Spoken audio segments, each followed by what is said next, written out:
Hola, soy Dulcinea Osorio Montoya, psiquiatra, psicoterapeuta y bioeticista. Trabajo en el Hospital Mental de Antioquia y hoy vamos a hablar sobre los trastornos comportamentales y emocionales de los niños y los adolescentes. Bueno, yo lo primero que quiero hacer, haciendo alusión un poco a la guía para comenzar, quiero mostrarles qué se debe y qué no se debe hacer, que supongo que a lo largo del diplomado de pronto se han sensibilizado un poco, pero me parece supremamente importante que lo tengamos en consideración, y es qué aspectos son importantes para yo abordar un paciente con eventual patología mental. Entonces es importante que tratemos a las personas con todo el respeto del caso, que brindemos la posibilidad de un espacio confidencial hasta donde sea posible, que en esos adolescentes que eventualmente vengan en una búsqueda de ayuda, empecemos por tratar de no juzgar, empecemos por la escucha empática, nos aseguremos que estén otorgando pues como el consentimiento para nosotros poder ahondar en un montón de cosas que muchas veces van a ser dolorosas o complejas, y que tratemos hasta donde sea posible de promover hasta donde el límite nos dé respecto a las edades, la autonomía de cada paciente para tomar ciertas decisiones respecto a sus tratamientos, respecto a sus condiciones de pronto sociales, familiares, es decir, que se sientan vinculados a un proceso, y en este caso, como son menores de edad, que no se sientan aislados o tercerizados en sus tratamientos. ¿Y qué no hacer? Es importante que tengamos en cuenta que cualquier patología mental de alguna manera le pone al paciente un rótulo. Entonces, desde nuestra primera valoración con el paciente, el primer encuentro en un primer nivel, el paciente es muy importante que se sienta acogido, que no le estemos insistiendo en ese rótulo y que no se vaya a sentir, obviamente, discriminado por alguna condición que tenga de tipo emocional o de tipo comportamental.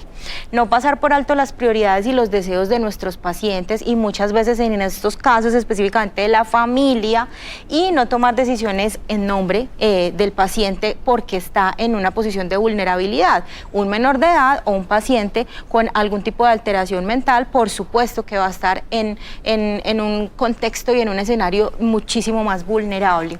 No usar un lenguaje excesivamente técnico, y eso digamos que desde mi enfoque también lo quiero mostrar. Uno puede hacer entender un montón de cosas sin ponerse con tecnicismo, sin ser como tan estirado. Eso es muy chévere para llegarle al paciente. O sea, ponerse a su nivel no significa que es que yo le estoy dando al paciente una característica de que es menos. No, es ponerme a su nivel de entendimiento y sobre todo a su nivel emocional. Eso es supremamente importante.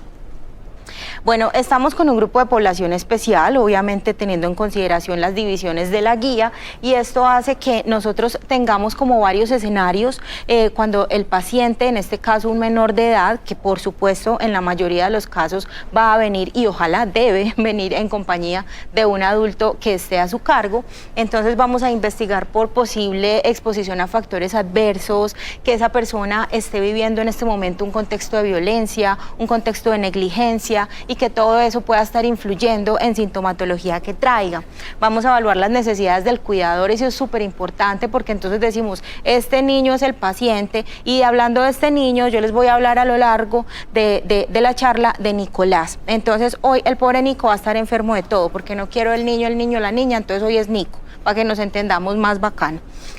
Tratar al adolescente que pudiera venir solo para conseguir ayuda, o sea, llevarlo a un escenario más tranquilo de ser posible. Obviamente con el quehacer diario, las carreras de la consulta, cuál es el que sigue, estoy atrasado, llegó una urgencia vital, el otro está infartado, entonces yo cómo le va a parar bolas a este adolescente, hasta donde sea posible y el sistema nos lo permita, hagámosle esa caridad al paciente. Brindamos oportunidades al niño o al adolescente para que exprese sus inquietudes y adaptamos el lenguaje. En este caso sí que más, en cualquier paciente con cualquier patología es necesario y es pertinente, pero aquí es absolutamente vital. Y indagar acerca de los recursos disponibles en ese escenario de la familia, del paciente, del contexto social del paciente, de toda esa parte vincular que es supremamente importante. Entonces, teniendo en consideración el grupo en el que estamos refiriéndonos en la guía, vamos a encontrarnos varias posibilidades en el escenario de primer nivel. Entonces, puede ser el niño que venga a la consulta con alguna sintomatología de tipo emocional, comportamental, dificultades escolares, dificultades para el control en la casa, etcétera. Otro escenario es que viene el cuidador de Nico, sea papá, tío, abuela, bisabuela, me ha tocado tatarabuelas criando niños, que son los que vienen con el síntoma, ¿cierto? Con la queja de Nico no me deja hacer nada en la casa, tengo que estar a cuidado de Nico 24 horas al día, Nico es un grosero, etcétera, etcétera. Nico no aprende, Nico lleva repitiendo primer año 5 veces, etcétera. Nos vamos a ir también a la posibilidad de consulta en un escenario en donde el que está preocupado es el maestro, es decir, nos llega con la queja o el reporte, el informe del colegio en donde hay dificultades, sea de tipo comportamental o sea de tipo escolar, es decir, más como el rendimiento académico. O nos vamos a ir también a la posibilidad de un trabajador de la salud en donde hay una preocupación por aspectos ya de tipo psicosocial en ese niño o en ese adolescente. Entonces, para comenzar, simplemente que tengamos en cuenta por qué es tan importante esto, es que hasta el 20% de los niños tienen un trastorno comportamental, un trastorno emocional, es decir, alguna posibilidad de un diagnóstico psicopatológico. Entonces, desde ahí ya tenemos una claridad absoluta de la importancia. Los trastornos de conducta en los niños, por supuesto que nos van a brindar la posibilidad de escenario para una disfuncionalidad en la adultez. Es decir, si no le paramos bolas, si no intervenimos, ese niño, Nico chiquito, va a ser, mejor dicho, tremendo adulto disfuncional, adulto impulsivo, adulto que no se adapta a posibilidades laborales, adulto que no tiene una capacidad relacional adecuada, y entonces ese pronóstico hay que empezarlo a impactar desde la infancia hasta donde sea posible.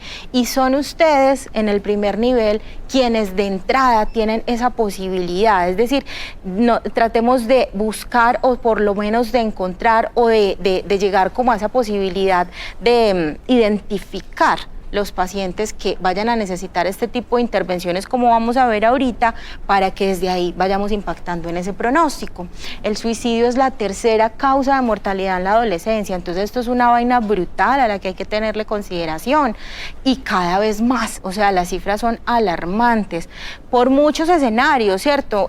Los factores de crianza, dificultades en control de, no sé, de emociones, en que no toleran la frustración, en que los lineamientos han sido un poco más desdibujados desde la infancia y la crianza temprana, por lo que sea, el caso es que nuestros adolescentes se están suicidando, entonces eso es un problema de salud pública y como tal hay que tenerlo en consideración en prioridades. Vamos aquí como a mostrarles en un listado, yo lo que quiero es que vean que, mejor dicho, el niño y el adolescente, eso es todo un universo en la psiquiatría. Entonces pueden tener diagnósticos diversos, ¿cierto? Entonces aquí el punto es mostrarles en términos de frecuencia, no yéndonos a revisar cada uno, sino que lo principal en diagnósticos en este grupo etario, pues por supuesto que es el TDAH, que una cosa importante aquí es que quiero empezar a sensibilizar respecto al sobrediagnóstico, hiperdiagnóstico, que ahorita va a nombrar como algunas cositas importantes. No todo niño canzones tiene TDAH. El segundo en frecuencia sería el trastorno opositor desafiante, que también lo vemos dentro del contexto de trastornos comportamentales. Lo tercero sería el cuadro depresivo, que ahorita vamos a desarrollar un tricito asociado a sintomatología de tipo ansioso, y la ansiedad puede ser en un contexto muy diverso, el niño que tiene ansiedad de separación o el paciente niño o adolescente que tiene una fobia específica, más de tipo, por ejemplo, fobia social en el adolescente, estas dificultades en términos de adaptarse al contexto social, a las exigencias que en este momento está mostrando la sociedad, a esos estándares tan altos, a que entonces soy imperfecto, a que en las redes sociales me publicaron, son un montón de cosas que nos están llevando a muchísimos más índices de manifestaciones del orden ansioso en nuestra población infanto-juvenil. La discapacidad intelectual, antes llamado Retraso mental, no. Discapacidad intelectual, discapacidad cognitiva, o sea, no empecemos la rotulación y la terminología fea desde ahí, desde el diagnóstico. Infortunadamente el CIE-10 pues todavía lo cataloga de esa manera, pero pues lo ponemos en el código diagnóstico, pero empecemos por nuestra propia narrativa para mostrar un escenario distinto en esos pacientes. Eso, aunque uno no lo crea, impacta desde ahí, porque la familia está simplemente leyendo un papel, un diagnóstico, una cosa seca, fría. Si yo no le expliqué en otros términos, es una vaina muy tesa leer digamos que esa sentencia de que mi hijo es un retrasado. Entonces, eso vale muchísimo. El trastorno de conducta alimentaria, wow, eso sí que más en esta sociedad, ¿cierto? Entonces, no puedo comer mucho porque entonces me engordo, entonces el estándar de belleza, y entonces yo tengo que estar bonita, y entonces si comí, entonces me culpabilizo, entonces tengo que empezar con conductas de purga o con conductas de emesis autoinducida, es decir, yo voy y vomito, un montón de cosas que si se cronifican, estamos hablando de un trastorno de conducta alimentaria. El trastorno de estrés postraumático, infortunadamente, nuestra juventud está viviendo unas cosas tenaces, entonces son víctimas de un montón de abusos, de situaciones complejas, de vivencias traumáticas, de violencia, de abuso sexual, entonces relacionan todo esto con el desarrollo psicopatológico de manifestaciones de estrés postraumático, infortunadamente. El trastorno del espectro autista, eso sí que es importante y ahorita también les nombro algunas cositas. Es frecuente y son niños que sufren mucho también a veces por el subdiagnóstico y porque son catalogados como el niño raro, y ese es como el raro y nadie supo como qué o qué. Entonces ese niño también es un foco de intervención o por lo menos de identificación para remitir. También los trastornos de la eliminación, que en términos médicos es la enuresis y la encopresis, entonces es que la mamá o el cuidador vienen a consultar porque amanece todos los días Nico orinado, porque entonces Nico se poposió en la ropa, ¿yo qué voy a hacer, doctora? Yo ya le he dado 20 pelas, entonces es complicado porque es muy difícil para el niño, digamos, ¿cómo hago para retener? Yo no me doy cuenta si me orino, yo estoy nervioso y me orino, todos me dicen que corra para allá que usted huele a berrinche, entonces es muy complicado porque pasamos desde lo emocional hasta dificultades sociales, hasta el señalamiento y hasta poder entrenar esa parte del control de esfínteres.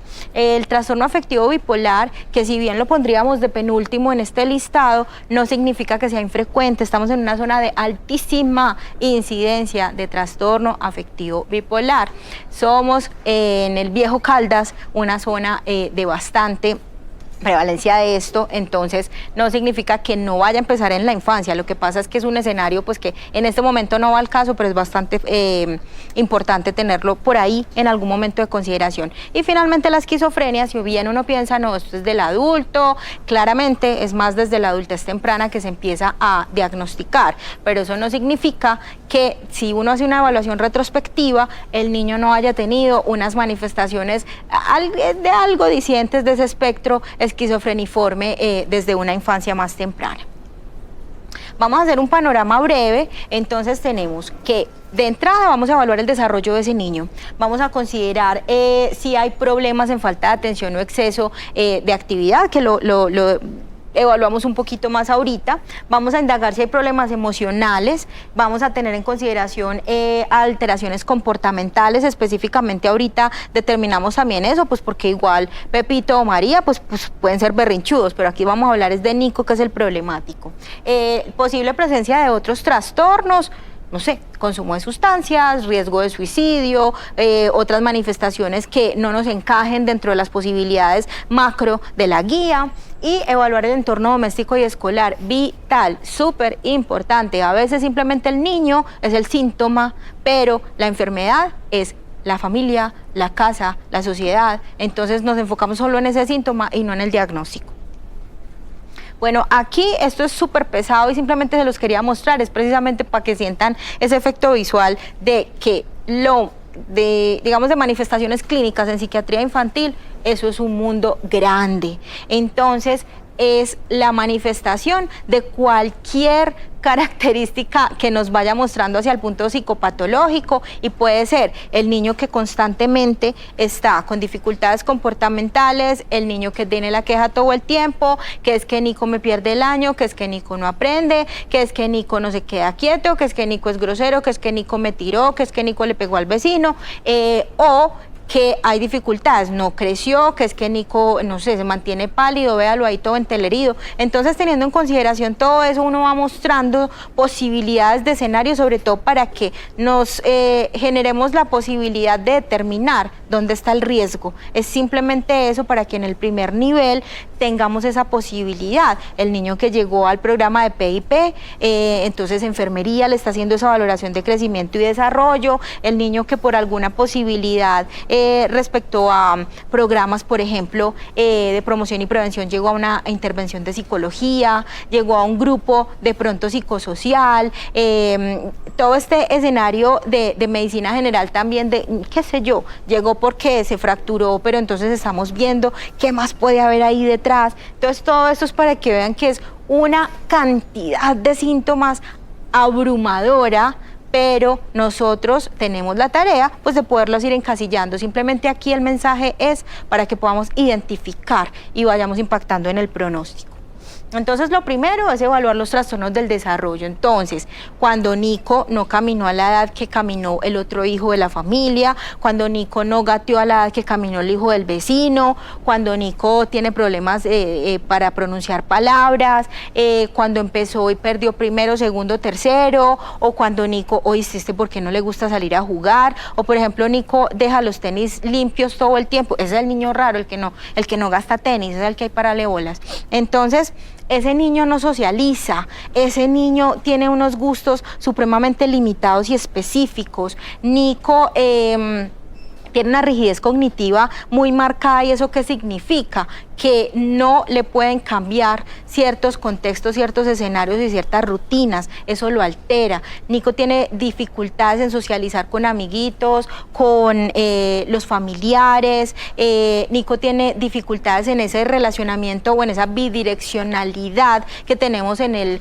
escenario clásico de, hey, conversemos, o vení, vayamos a jugar, este me convidó para ir a jugar fútbol. Esas cosas se le dificultan mucho a un niño con trastornos del desarrollo, yéndonos al escenario del espectro autista, que realmente es frecuente. No estoy diciendo que, mejor dicho, haya 1000 niños con Asperger o con autismo atípico, pero ese niño raro, ese niño que se tipifica de esa manera, ese niño al que los amiguitos molestan, porque es que es muy raro, pero ¿qué es lo que tiene? Oíste, yo no sé. Y me lo llevaron a la consulta a primer nivel y yo no tengo idea, pero ese niño sí está como raro. Entonces, ese punto es digamos que la luz roja para que sepamos que a ese niño hay que remitirlo o empezar a evaluarlo, porque ese niño, creamos o no, por más planos que sean, está sufriendo. Entonces, esa parte es importante. O ya, desde el neurodesarrollo, entonces, ¿qué tenemos que hacer? Ese niño tiene problemas de aprendizaje, ese niño tiene problemas del lenguaje, entonces, ¿a dónde hay que remitirlo? Terapia del lenguaje, terapia ocupacional, intervenciones con neuropsicología, o sea, ¿qué hay que hacer ahí? Mandarlo al neuropediatra, posibilidades, porque ese niño no se está desarrollando de la manera en que debería. Entonces, es simplemente esa invitación. Aquí hay una dificultad. ¿Qué vamos a hacer ante ella?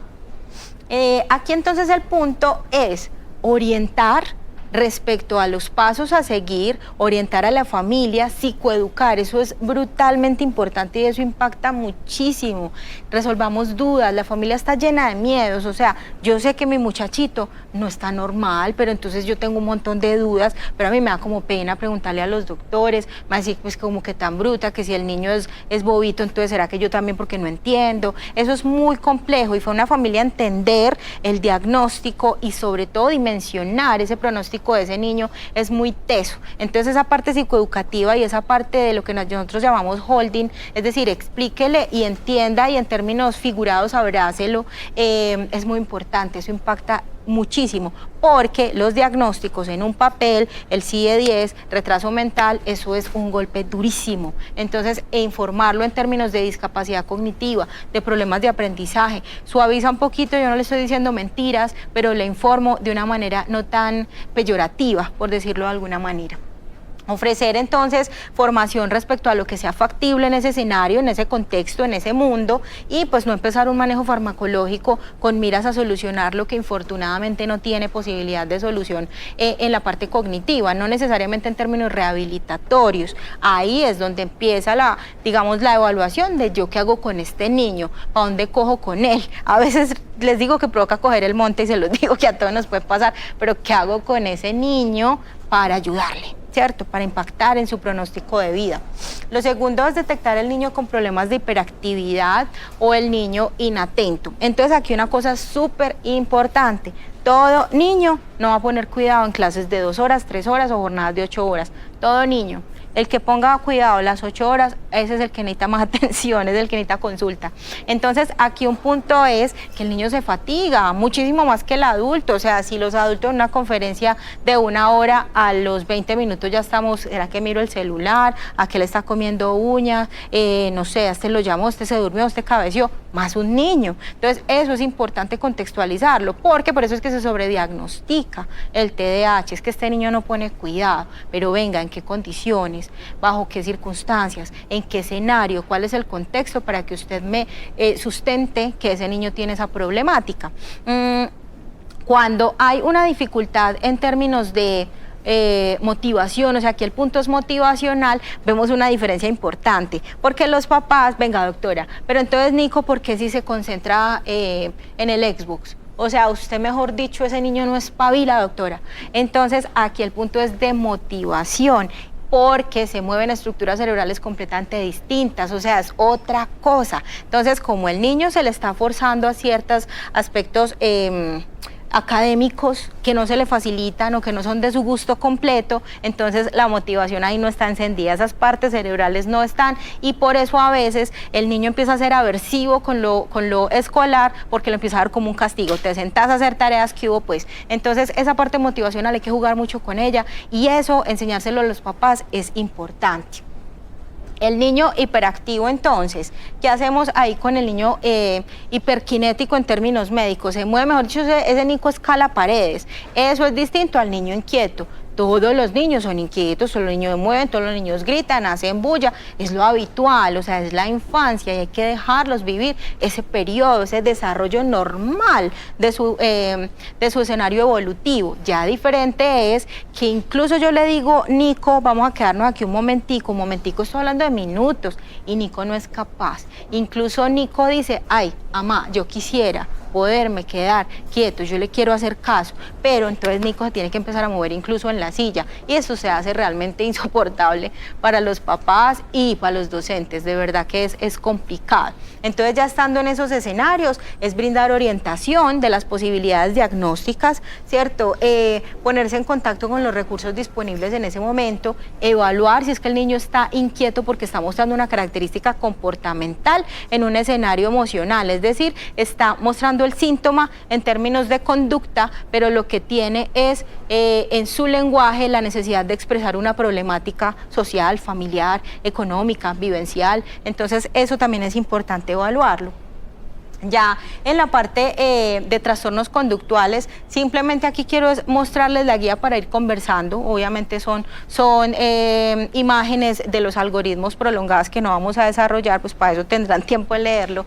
El punto es que ese niño que es bastante impulsivo, ese niño que frecuentemente no controla la ira, que ese niño que tiene dificultades en poder afrontar situaciones complejas, es Nico todo el tiempo pegándole al amiguito, al hermanito, a los papás, que no tolera un lineamiento, que no tolera una frustración, pero es una cosa continua, ojo con eso, todos los niños son pataletudos, pero si es una cosa continua y cada vez más evidente, cada vez más problemática, entonces estamos con dificultades comportamentales. Nico empezó a agredir primero a sus más allegados, luego incluso a desconocidos, va y busca pelea, agrede animales, entonces ya estamos en un escenario muchísimo más complejo. Ya Nico es adolescente, entonces Nico empezó a incurrir en conductas muchísimo más robustas en términos de gravedad, entonces posiblemente incurriendo en conductas delictivas, en consumo de sustancias psicoactivas, entonces esto casi siempre va llevando una cosa y a la otra, entonces de ahí la importancia a impactar desde el principio, a intervenir o por lo menos a identificar dónde está ese Nico al que hay que mandar a una cita especializada, porque necesitamos que el pronóstico de Nico sea diferente.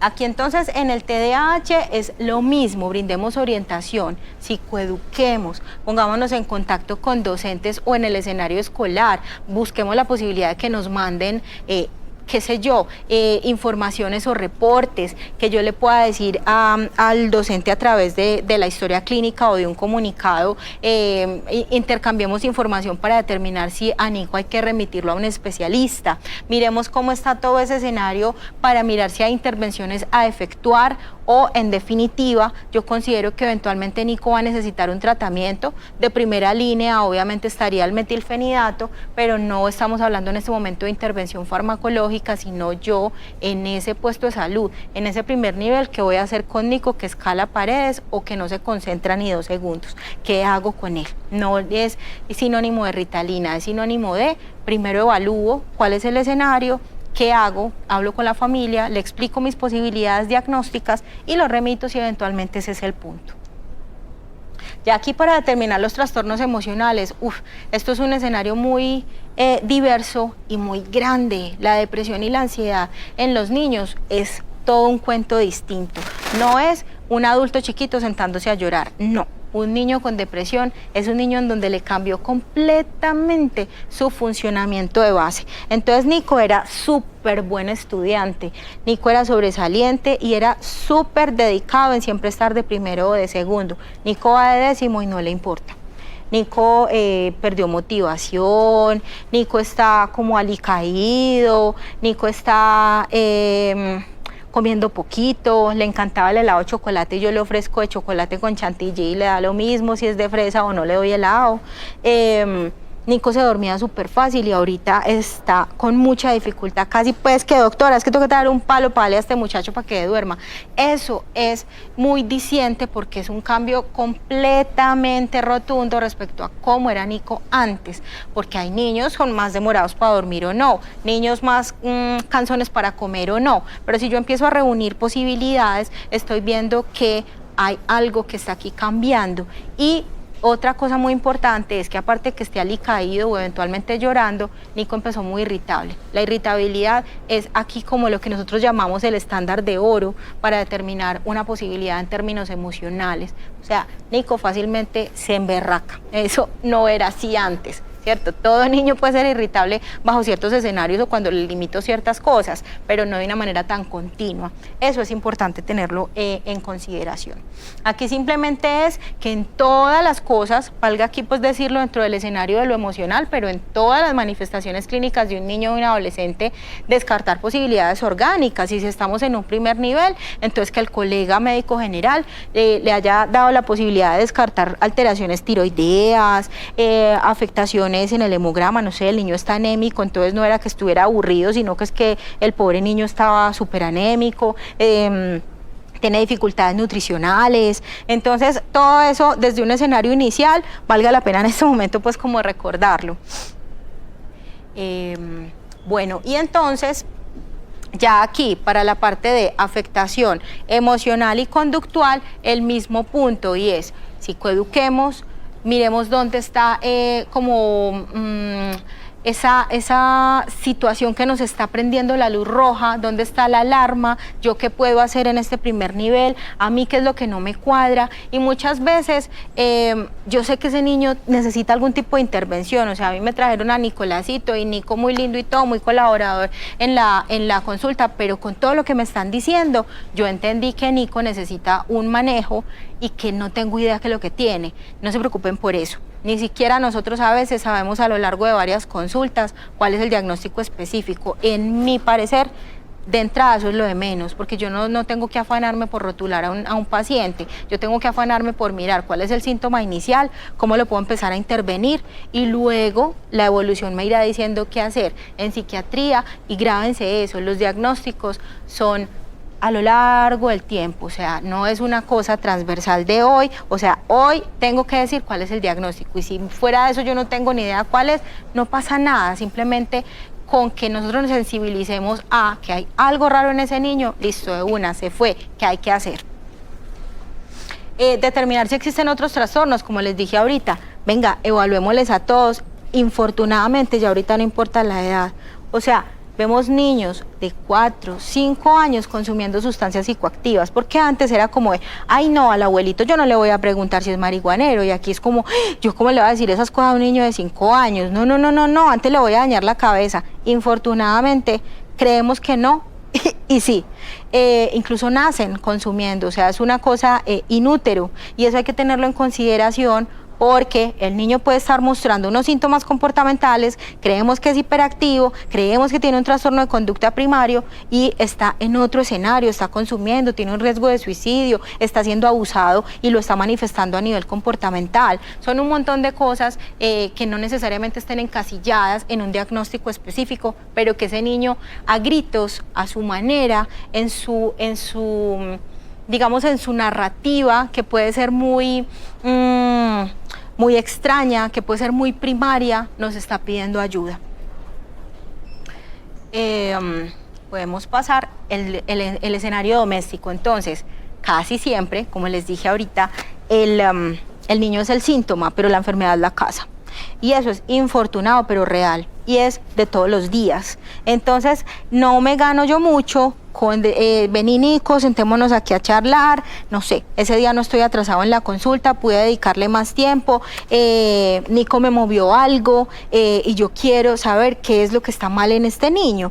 Pero entonces me doy cuenta que es que Nico simplemente está haciendo como ese conejillo de indias, comillas, que me están trayendo para que yo le solucione la vida a toda la familia. O sea, hay un escenario disfuncional severísimo de generación en generación y simplemente estamos viendo un trastorno comportamental, una depresión, una ansiedad en Nico, pero hay una vaina loca de ahí para atrás. Entonces ahí es donde es muy bonito las posibilidades de que nos podamos unir en intervenciones, porque trabajo social ahí es donde puede intervenir un montón, psicología puede intervenir un montón. Entonces son cosas que en un primer nivel, cuando supuestamente nos están trayendo a un super monstruo, o sea, Nico, mejor dicho, casi que están que lo llevan donde el cura que le haga un exorcismo, y resulta que la situación es una disfunción familiar grave. Entonces ese punto es vital. Y evaluemos también el entorno escolar. Entonces, ¿qué pasa ahí con ese entorno escolar? ¿Ese niño está rindiendo o no está rindiendo? ¿Nico lleva muchos años perdidos? ¿Nico estaba motivado y ya no? ¿O Nico nunca ha podido aprender? ¿Nico no socializa con los compañeritos? ¿Nico no juega lo que los amiguitos juegan?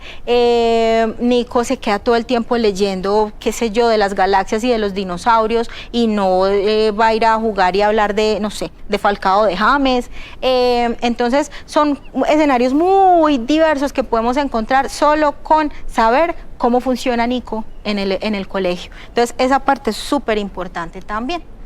Bueno, finalmente quiero dejar como unas conclusiones importantes, y es, no tenemos que ser los tesos ni en psiquiatría, ni menos en psiquiatría infantil. Simplemente es que nosotros podamos encontrar la posibilidad de, hey, este niño no está bien en algo, puede que no sepa en qué, pero si de pronto yo sí sé y lo encamino un tricito más, entonces este niño no está bien a nivel emocional, este niño está con problemas comportamentales, Nico no está comiendo bien, Nico desde hace tiempos tiene un problema de aprendizaje, yo a dónde lo derivo, ¿será que psicología me ayuda? ¿Será que estando en un escenario médico le mando exámenes iniciales y defino, le mando un controlcito más, no sé, más cercano en este control de crecimiento y desarrollo, cito a la familia en un escenario de trabajo social, yo qué puedo hacer con Nico? Porque es que yo necesito impactar en el pronóstico de Nico, y hay muchos Nicos, entonces podemos empezar de Nico en Nico a impactar en una sociedad. Aquí es un punto como para determinar y finalizar. Yo en todas mis presentaciones sea el lugar donde sea, termino con algo alusivo, en este caso digamos de dibujos infantiles, pero con algo alusivo a los animales. Lo que siempre quiero dejar como finalización de mis charlas es que si las familias, o en estos casos los padres, cuidadores de niños, no quieren hacer parte de la solución, adoptar, alimentar, esterilizar, cuidar, amar y respetar, por lo menos no hagan parte del problema, no los maltraten y sobre todo no les enseñen a maltratarlos. Muchísimas gracias.